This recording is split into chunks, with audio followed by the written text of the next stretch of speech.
आपका पहला सवाल हो जाएगा, अनुच्छेद 359 के अंतर्गत राष्ट्रपति द्वारा आदेश जारी किए जाने पर निम्नलिखित में से किस अधिकार के प्रवर्तन को निलंबित नहीं किया जा सकता। तो आप सभी अपना राइट आंसर कमेंट करके बताइएगा क्या होगा राइट आंसर।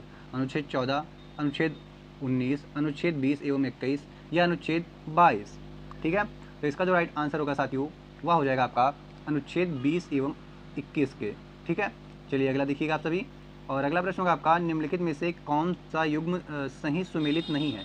इनमें से ऐसा कौन सा है जो सही सुमेलित नहीं है। अनुच्छेद 32 जो कि संवैधानिक उपचार से, अनुच्छेद 21A शिक्षा का अधिकार, अनुच्छेद 44 समान नागरिक संहिता या अनुच्छेद 51A राजनीति निदेशक तत्व। इन सभी में से कौन ऐसे 3 हैं जो कि सही होंगे, एकदम से सही सुमेलित होंगे और एक जो है गलत है। तो आपका जो इसमें राइट आंसर होगा साथियों वह हो जाएगा अनुच्छेद 51A जो है यह जो है आपका गलत हो जाएगा। क्यों? क्योंकि अनुच्छेद 51A में जो 51A है साथियों इसमें क्या शामिल किया गया है, इसमें मौलिक कर्तव्यों को शामिल किया गया है। किसे?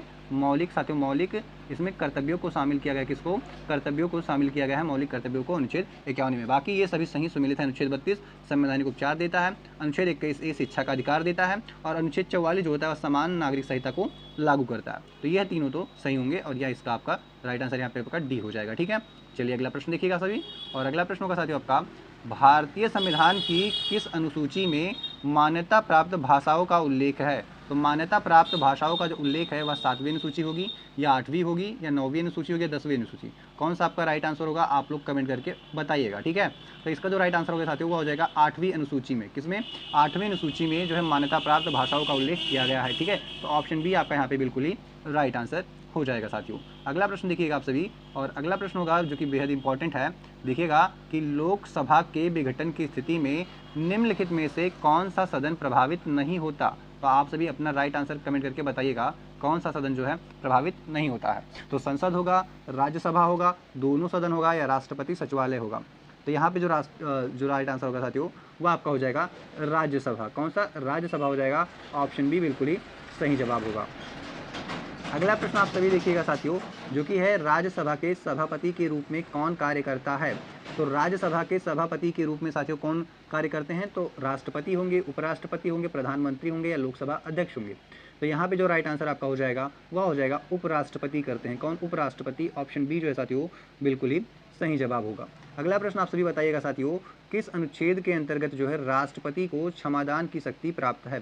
तो क्षमादान की शक्ति जो है राष्ट्रपति को प्राप्त है वह किस अनुच्छेद के द्वारा। तो अनुच्छेद आपका हो जाएगा राइट आंसर 72 के द्वारा। किसके द्वारा? अनुच्छेद 72 के द्वारा। ऑप्शन ए आपका जो बिल्कुल ही राइट आंसर होगा साथियों। ठीक है, अगला प्रश्न पे बढ़ते हैं। आपके अगला प्रश्न आप देखिएगा ध्यान से कि निम्नलिखित में से कौन सा मौलिक कर्तव्य 86वें संविधान संशोधन द्वारा जोड़ा गया था। तो निम्न में से कौन सा मौलिक कर्तव्य है जो 86वें संविधान संशोधन द्वारा जोड़ा गया साथियों। तो पर्यावरण संरक्षण, वैज्ञानिक दृष्टिकोण का विकास, राष्ट्रीय ध्वज का सम्मान या फिर 14 से 6 वर्ष तक के बच्चों को शिक्षा का अधिकार दिलाना। तो इसमें से कौन सा आपका राइट आंसर होगा आप लोग कमेंट करके बताइएगा। तो जो मौलिक कर्तव्य 86वें संविधान संशोधन द्वारा जोड़ा गया था तो आपका राइट आंसर हो जाएगा यहाँ पर डी, 6 से 14 वर्ष तक के बच्चों को शिक्षा दिलाना। ठीक है, अगला प्रश्न देखिएगा साथियों आप सभी। सर्वोच्च न्यायालय के न्यायाधीश को पद से हटाने का प्रस्ताव किस आधार पर लाया जा सकता है। तो आपका ऑप्शन है राष्ट्रपति की इच्छा, संसद का साधारण बहुमत, सिद्ध दुराचार या अक्षमता या प्रधानमंत्री की सलाह।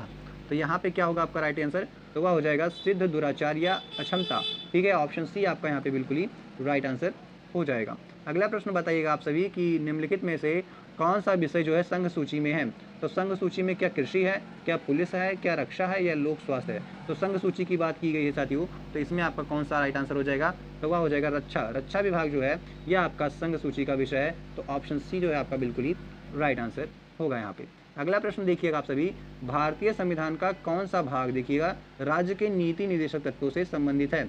तो यानी डीपीएसपी, इसको शॉर्ट फॉर्म में डीपीएसपी भी बोलते हैं साथियों, directive principle of state policies. ठीक है, यह आपका भाग 4 में है। किसमें? भाग 4 में वर्णित किया गया है। कहाँ पे? भाग 4 में किया गया है। भाग 4A में क्या है साथियों? भाग 4A में मौलिक कर्तव्यों को रखा गया है। किसे? मौलिक कर्तव्यों को रखा गया है। कर्तव्यों को रखा गया है। कर्तव्यों को रखा गया है। ठीक है, तो यहाँ पे आपका राइट आंसर हो जाएगा बी। चलिए आगे बढ़ते हैं और अगला प्रश्न आपका हो जाएगा, राष्ट्रीय आपातकाल की उद्घोषणा संसद द्वारा कितनी अवधि के भीतर अनुमोदित की जानी आवश्यक है। तो आप लोग राइट आंसर कमेंट करके बताइए क्या होगा। 14 दिन होगा, 1 माह होगा, 2 माह होगा या 6 माह होगा। तो यहाँ पे बताया राष्ट्रीय आपातकाल की उद्घोषणा संसद द्वारा कितनी अवधि के भीतर अनुमोदित की जानी आवश्यक है। तो यहाँ पे जो राइट आंसर होगा वह हो जाएगा आपका 1 माह। ऑप्शन बी बिल्कुल ही राइट आंसर होगा।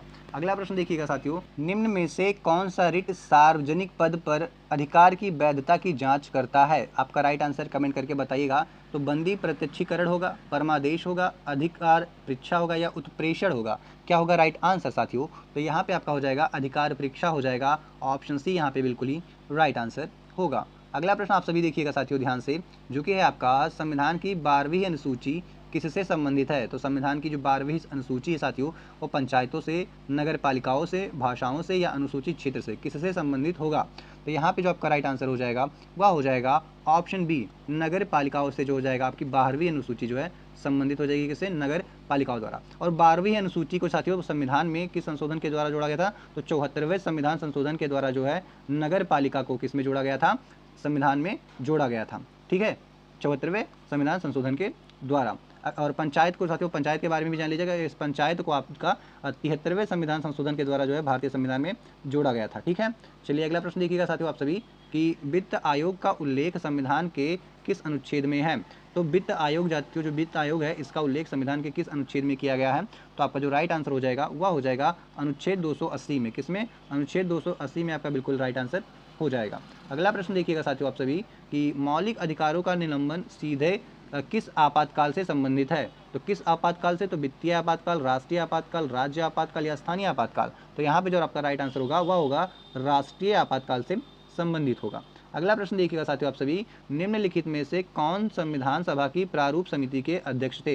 तो प्रारूप समिति के जो अध्यक्ष थे साथियों वह कौन थे, जवाहरलाल नेहरू जी थे, या डॉक्टर राजेंद्र प्रसाद जी थे, या doctor B are Ambedkar ji थे, या के एम मुंशी जी थे। तो आपका राइट आंसर हो जाएगा, आप सभी को पता होगा कि doctor B are Ambedkar ji थे। कौन थे, डॉक्टर भीमराव अम्बेडकर जी थे। अगला प्रश्न देखिएगा आप सभी कि किस संविधान संशोधन द्वारा संपत्ति के अधिकार को मौलिक अधिकार से हटाया गया था। तो साथियों कौन सा संविधान संशोधन था ऐसा जिसके द्वारा संपत्ति के अधिकार को हटा के मौलिक अधिकार से हटा के कानूनी अधिकार के रूप में लाया गया था। तो आपका राइट आंसर हो जाएगा यहाँ पे 44वां संविधान संशोधन। कौन सा, 44वां संविधान संशोधन। ऑप्शन सी बिल्कुल ही राइट आंसर होगा। अगला प्रश्न देखिएगा, निम्नलिखित में से कौन सा अनुच्छेद अस्पृश्यता के उन्मूलन से संबंधित है। तो अस्पृश्यता के उन्मूलन से संबंधित होगा आपका अनुच्छेद 17। कौन सा साथियों, अनुच्छेद 17। ऑप्शन सी बिल्कुल ही राइट आंसर होगा। अगला प्रश्न देखिएगा आप सभी, राज्यपाल द्वारा विधानसभा में आंग्ल भारतीय सदस्य समिति का सदस्य नामित करने का प्रावधान किस संशोधन द्वारा समाप्त किया गया साथियों। तो आपका जो राइट आंसर हो जाएगा वह हो जाएगा 104वां। कौन सा होगा, 104वां संविधान संशोधन द्वारा जो है ऐसा किया गया था। अगला प्रश्न देखिएगा, कैग की नियुक्ति कौन करता है साथियों। कैग की नियुक्ति कौन करता है। तो कैग की नियुक्ति जो है वह राष्ट्रपति के द्वारा की जाती है। ऑप्शन सी राष्ट्रपति बिल्कुल ही सही जवाब होंगे आपके। अगला प्रश्न देखिएगा, किस अनुच्छेद के अंतर्गत राज्यों में राष्ट्रपति शासन लगाया जाता है। तो राष्ट्रपति शासन जो है साथियों यह आपका अनुच्छेद 356 के द्वारा लगाया जाता है राज्यों में। कहाँ पे, 356 के तहत लगाया जाता है। ऑप्शन सी बिल्कुल ही राइट आंसर होगा। अगला प्रश्न आप सभी बताइएगा, निम्नलिखित में से कौन सा मौलिक अधिकार केवल नागरिकों को प्राप्त है। तो केवल नागरिकों को जो प्राप्त है, विधि के समक्ष समानता, जीवन और व्यक्तिगत स्वतंत्रता, अभिव्यक्ति की स्वतंत्रता, विधिक संरक्षक। तो कौन सा आपका राइट आंसर होगा साथियों। तो यहाँ पे हो जाएगा अभिव्यक्ति की स्वतंत्रता। कौन है, अभिव्यक्ति की स्वतंत्रता या केवल किसको प्राप्त है, नागरिकों को प्राप्त है। ऑप्शन सी बिल्कुल ही सही जवाब होगा। अगला प्रश्न आपसे बताएगा साथियों, सर्वोच्च न्यायालय का मूल क्षेत्राधिकार मुख्यतः किन विवादों से संबंधित है। तो सर्वोच्च न्यायालय का ध्यान दीजिएगा, मूल क्षेत्राधिकार मुख्यतः किन विवादों से संबंधित है। तो आप राइट आंसर कमेंट करके बताइएगा। तो राइट आंसर हो जाएगा संघ एवं राज्यों के विवाद। ऑप्शन बी बिल्कुल ही सही जवाब होगा। अगला प्रश्न देखते हैं आप सभी कि 10वीं अनुसूची का संबंध किससे है। तो 10वीं अनुसूची का संबंध जो है साथियों वह किससे हो जाएगा, भाषाओं से, दल विरोधी कानून से, भूमि सुधार से या पंचायती राज से। तो आपका राइट आंसर हो जाएगा दल विरोधी कानून से संबंधित होगा 10वीं अनुसूची। ठीक है, तो ऑप्शन बी आपका यहाँ पे बिल्कुल राइट आंसर होगा।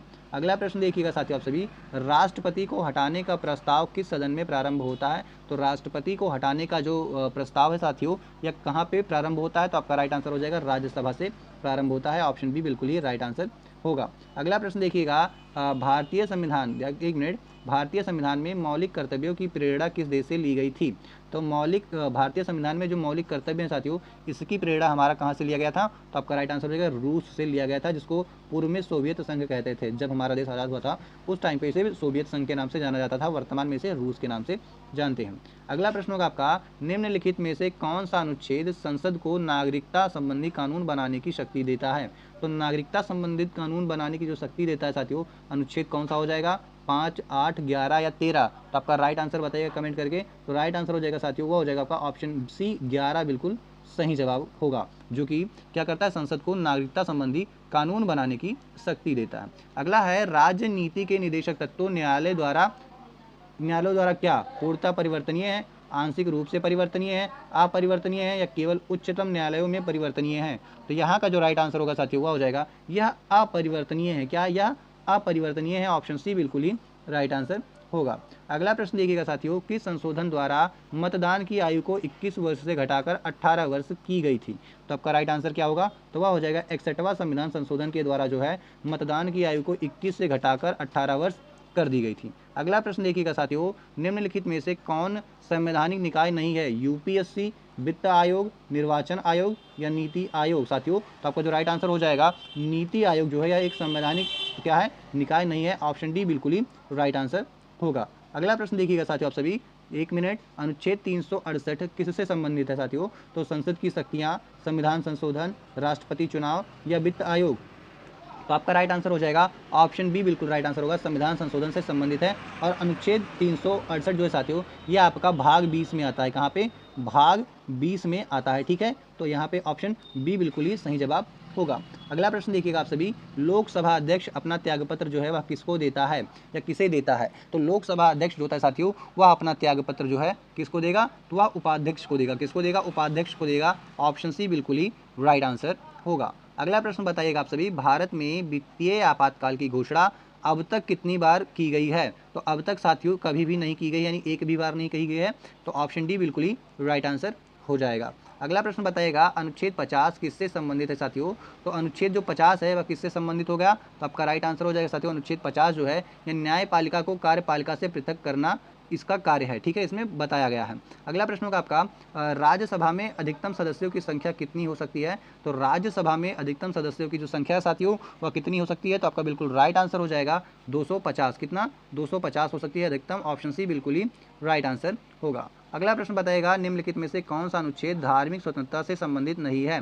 तो धार्मिक स्वतंत्रता से संबंधित नहीं है अनुच्छेद 25, अनुच्छेद 26, अनुच्छेद 27 या अनुच्छेद 29? आपका राइट आंसर कमेंट करके बताइएगा। तो क्या कह रहा है, निम्नलिखित में से कौन सा अनुच्छेद धार्मिक स्वतंत्रता से संबंधित नहीं है? तो आपका राइट आंसर हो जाएगा आर्टिकल 29 हो जाएगा। ऑप्शन डी बिल्कुल ही सही जवाब होगा। चलिए अगला प्रश्न आप सभी बताइएगा, भारत के नियंत्रक एवं महालेखा परीक्षक का कार्यकाल जो होता है वह कितने वर्षों का होता है? तो कैग, इनको साथियों भारत के नियंत्रक एवं महालेखा परीक्षक को शॉर्ट फॉर्म में कैग बोलते हैं। क्या बोलते हैं? कैग बोलते हैं। तो इनका पूछ रहा है कि कार्यकाल कितने वर्षों का होता है साथियों? तो 6 वर्ष होता है या फिर 65 वर्ष की आयु तक, जो भी पहले पूरा हो जाए वह इनका हो जाएगा, ठीक है। तो ऑप्शन बी बिल्कुल ही राइट आंसर हो जाएगा।